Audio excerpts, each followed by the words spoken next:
Welcome back to Ecocentric. Sometimes DIY is more about saving yourself frustration brought on by inferior products than saving money. And that's what this video is about.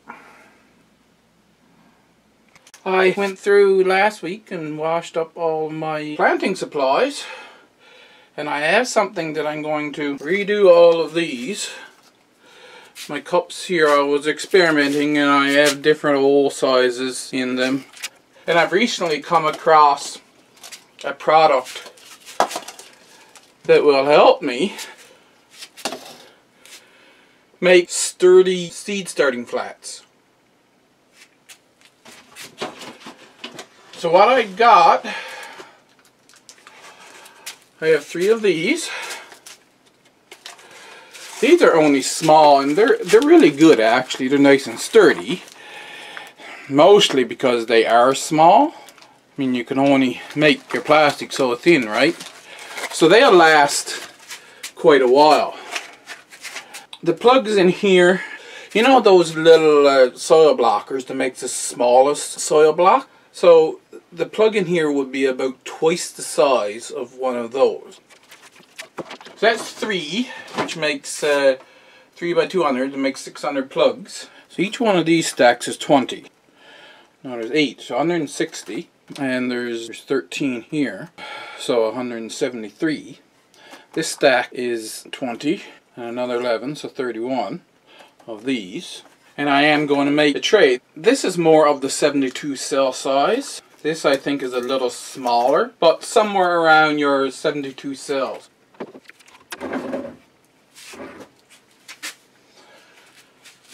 I have 3 of these made. It's old particle board, really fine particles. Some wood I had out there, and I'm still experimenting with the exact shape I want and depth for the onion seedlings. So there's a set of holes in the bottom, that size, and they're a little bit bigger on top. And I have staples put down along here to put the labels in. Now that one was the first one I done, and when I done another 3, they're round instead of square, but they're cone shape, and the holes on the bottom are smaller.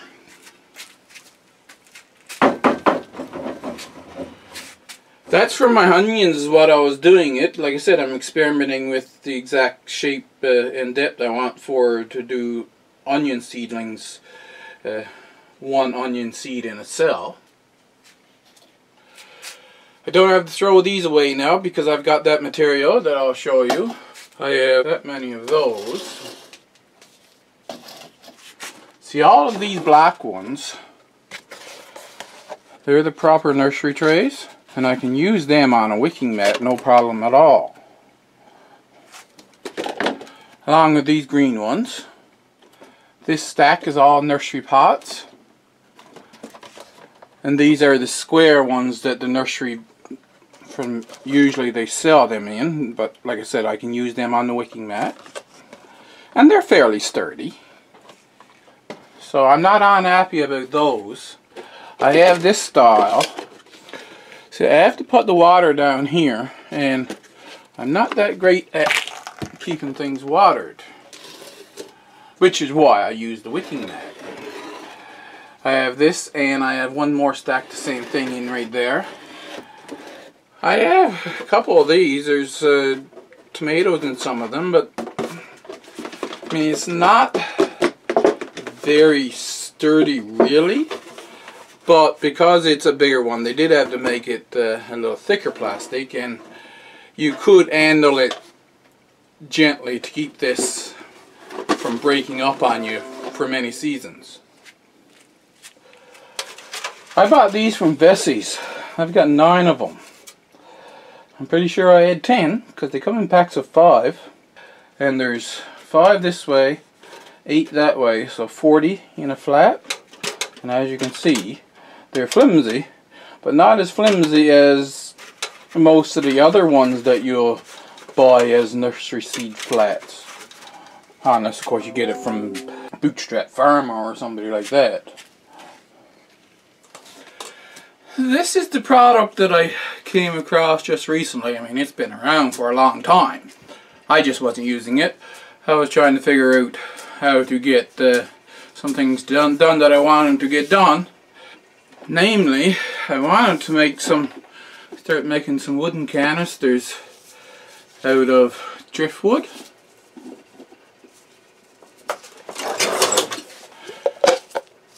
And so the plastic part you see here, see part of it you can see through. And on the side here.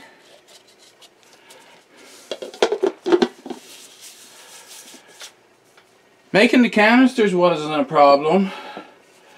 The problem was finding a food grade coating that would doesn't give off any odor or any gases.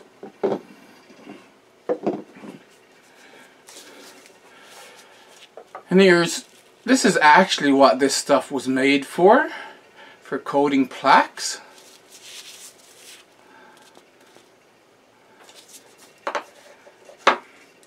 But I'm different.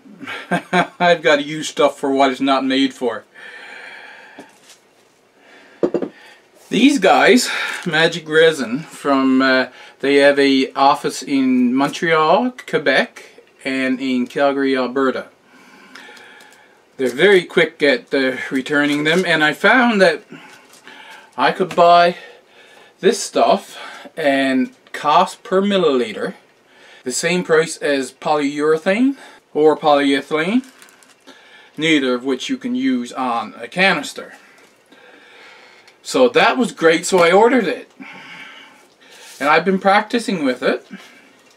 I got this here because this gets sticky. You don't want to get that on your regular counters where you don't want it on, and on your hands and stuff. So you kind of got to wear gloves when you're dealing with that. Once it's cured, like I say, it's a heat resistant and UV resistant clear plastic, unless you put coloring in it. So here's my tray, and there's several troubles with it.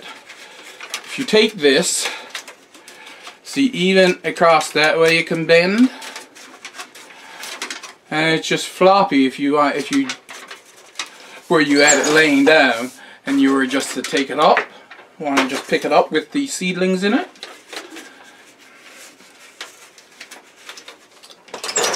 This one has a couple places. You see that? And right here.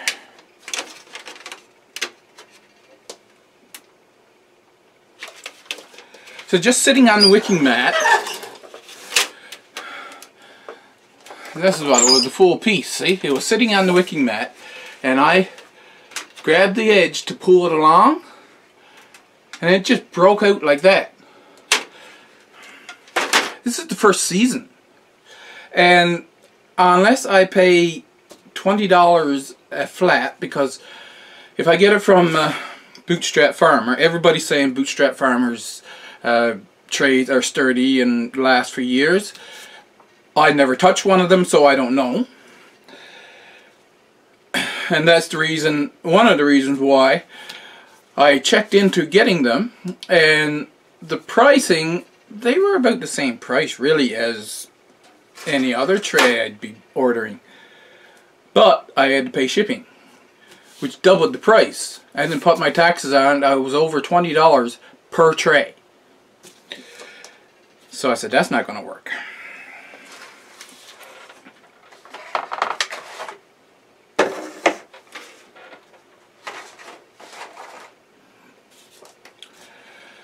I mixed up some of that epoxy resin, and I add this laying down with wax paper underneath, because this doesn't stick to wax paper. Put wax paper down, put this down, and I poured a layer of the epoxy resin all around. Now, I don't need it that thick.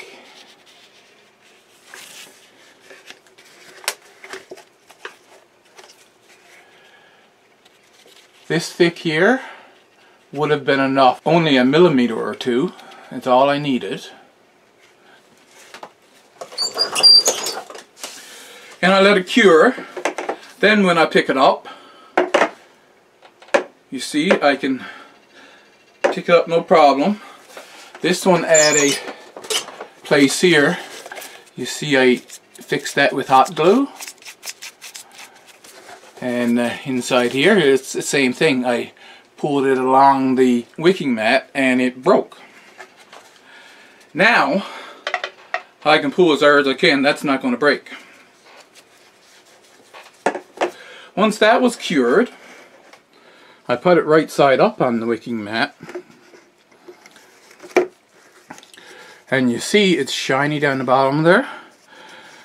So I put enough in there to make it, when it was cured, I'd have a flat bottom, which ends up to be 3 millimeters. Do you see here's the one with nothing on? You see how the bottom is shaped?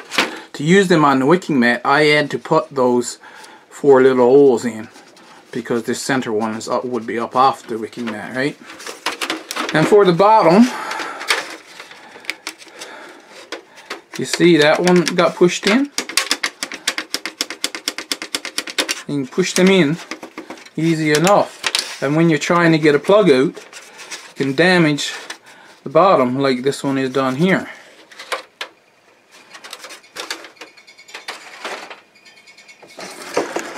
So I put them flat side up and put enough resin down there. I had to put tape over the bottom so that the resin wouldn't just flow out. Like some places it did leak, you see here, leaked a bit. And now I have an hard bottom. And I go out on the drill press out in the shed. You have to drill it slowly because, well, it's plastic, and if you force it, you're just going to crack it. There is a certain pressure it can take. And I drilled a hole. So this is what the entire tray will look like when I'm done. I have holes like this. And nice solid tray that will last me for a long time. And I can go out in the garden, I can loosen all the plugs. I can go out in the garden and I can be planting them along, taking out plug by plug, and I can pull this along with me as I'm down by the bed.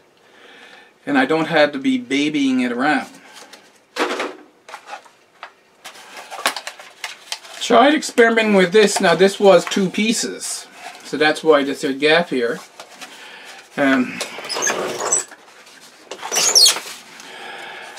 This is one of those trays that normally the nursery don't sell these. They're just to start those deep-rooted, tap-rooted plants in, and then they pot them up into the those little round pots that they sell them in. But this stuff, that's what it's like uncoated. A season or 2 and that's gone. These 2 here, I tried putting 1 coat on, and they do, it feels like they're better than that, but the epoxy resin is made to flow down. You can put it on however you want. You don't have to worry about humps and bumps. It'll just level out. It takes 24 hours to get hard, 2 days to fully cure. So most of it, just when I smeared it up over the sides here, it just flowed down, and that's what the part down the bottom is. On these,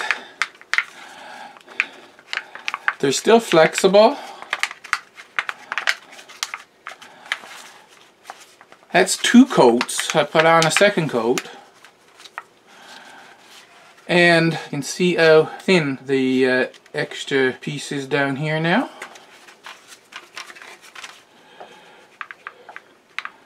It's a little bit flexible, but not much. So the ones that aren't damaged, I've got some here now. I mean, they're gone too far. You're gonna have trouble getting a plug out of them, even if I could get them into any, get them together and get a coating on them. However, I have these two.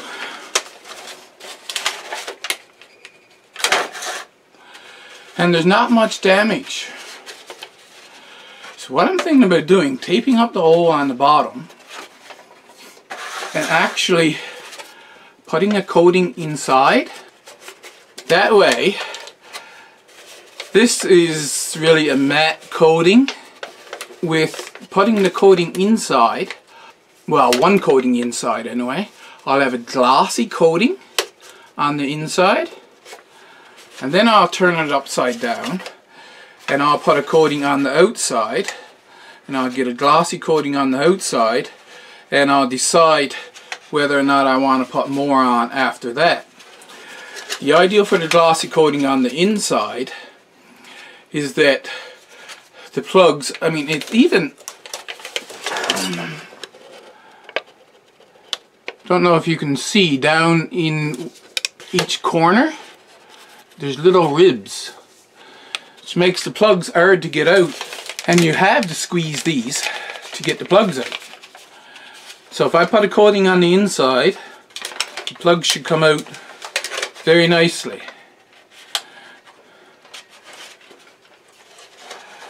So then I would have 36 in each one, 72 deep root trainer cells there. And this one, I guess I'll have to cut those off because, like I say, they're really damaged. But I still have the 4 this way and the 6 that way, so another 24 deep cells there. I moved my little desk on wheels out here because when you're doing that, remember I said that the epoxy resin wants to level out.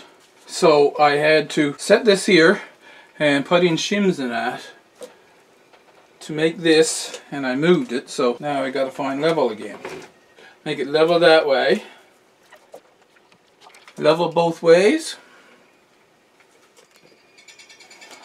I have 2 long spanning wrenches here and this can of paint to weigh it down so that the tray is forced flat down onto the wax paper and the epoxy resin won't be flowing underneath. But that spot I showed you back there, now I couldn't get this closed up, and if I put the epoxy resin on there, it's just going to flow right in through those cracks. So I'm going to have to use the hot glue gun and seal up those cracks.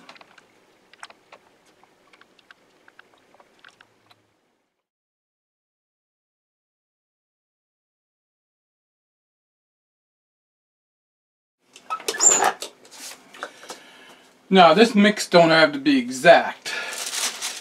It's about 1 to 1. So you just eyeball it. It's got the part A, the resin.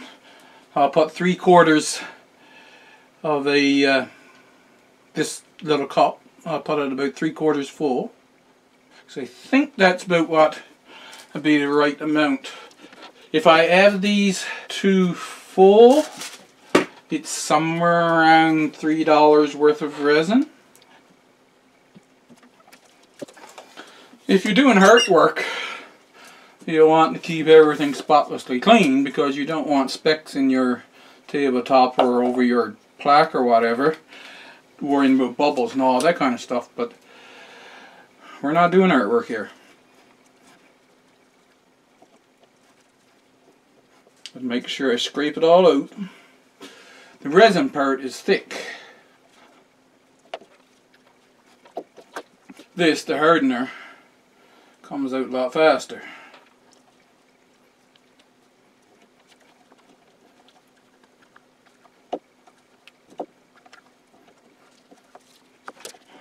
And then you stir it for a minute. kind of goes cloudy at the start, and then after you stir it for a bit, it looks like it's going clear again. That's what you're looking for, to get it to go clear. You don't have a lot of bubbles in it at this stage, but you'll see that the actual liquid has gone clear again since you started to stir it. Paint can's in the way, but that's okay. We'll get out. We'll just pour it all around in different areas. And I have 40 minutes to work with this before it starts to go gunky and not really pour or spread properly for me. Put those under there so the resin won't flow too far over that way.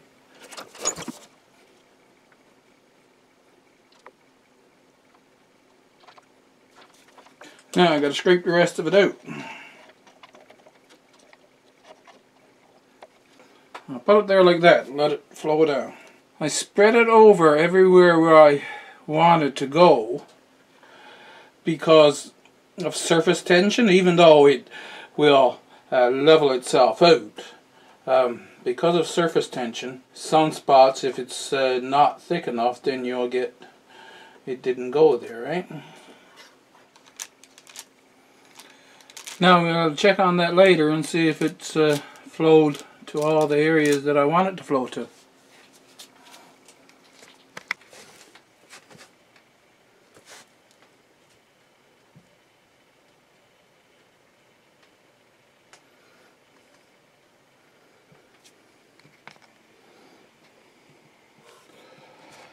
So it's been some time, it's flowed around. I've got epoxy resin in all of the surfaces. When it hardens up, we'll see if we'll need to put some more in, just little dabs in some places. We'll find that out tomorrow. It's been 18 hours. I don't remember what time I actually put this material here. But you can see it's hard and it's perfectly clear. So I'll take this weight off.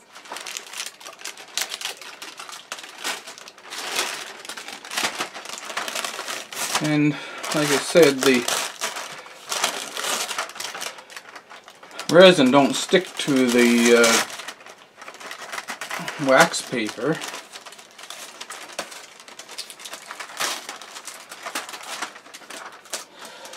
Yeah, some sticking there. It must have been some other material. Maybe it's stuck. I'm going to have to get a new piece. I'm going to have to get a new piece of wax paper.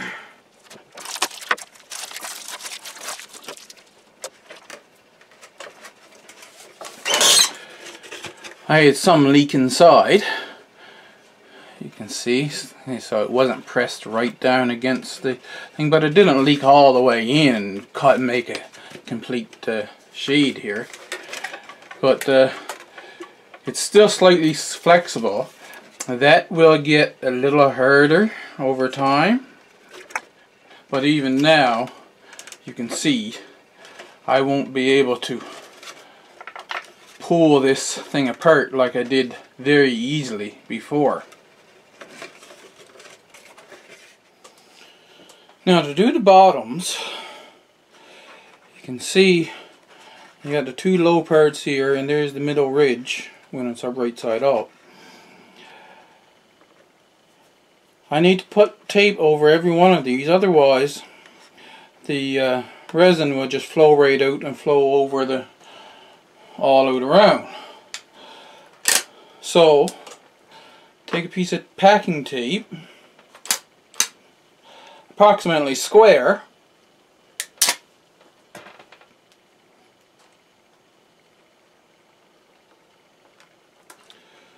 lay it over like that.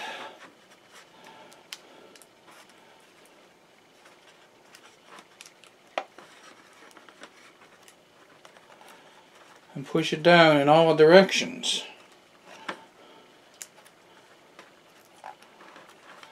Now I have a little cup of tape made. The center hole, resin will flow out there and fill up the little space that's in here, and the two low parts, that's what's made here, they'll fill up inside the cup.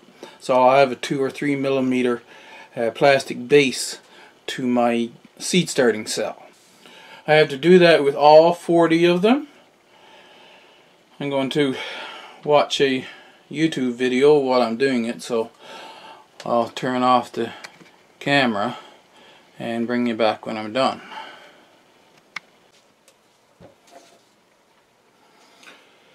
I forgot to hit the power button again. Anyway, I've got the cups of tape on the bottom. I've got this wax paper here in case I spill while I'm doing this. So I mixed up another 2. So one of these full with the resin, one full with the earthener. And I'm just putting a couple of dips from the stick in each cell so that it comes up and covers the center portion there. Once I get them all done with a couple of dips, I'll go back and see what I've got.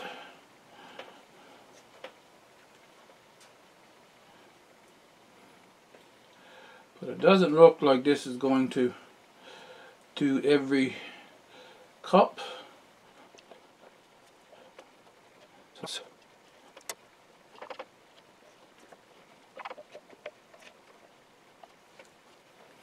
Yeah, I'm going to mix a little more. So basically we'll need 4 of these full, 2 with resin and 2 with earthener.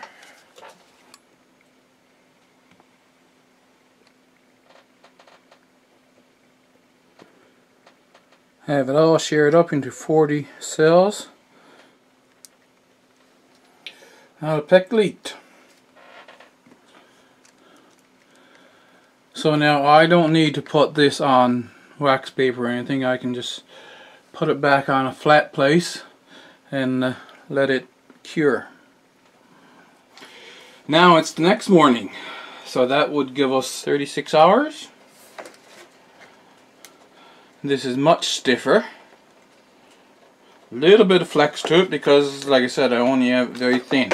If you wanted it to be completely inflexible, see, if I had it twice the thickness, it would be completely inflexible like this, or almost inflexible like that one. We have some areas where the resin leaked in and it's come out over the edge of the top of the cell. So we got to smooth that back because it's going to prevent the plug from coming out easily.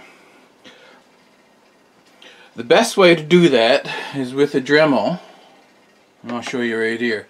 A Dremel with one of those sanding discs on it, or drums. You can use a nice sharp knife and shave it off, but you won't be able to cut this off because it is fairly hard.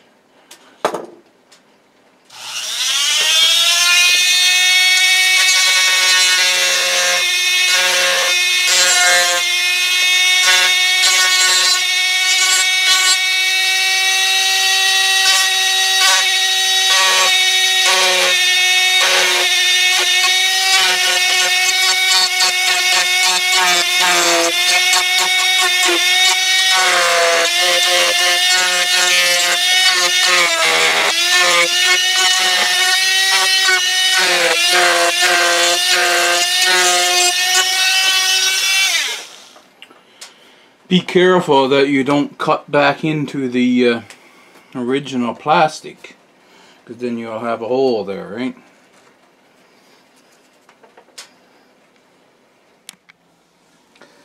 That's my goal, to save myself the frustration of poor quality resources that you normally buy nowadays. I'm going to improve on what I can get. Thank you for watching, and I'll catch you next time.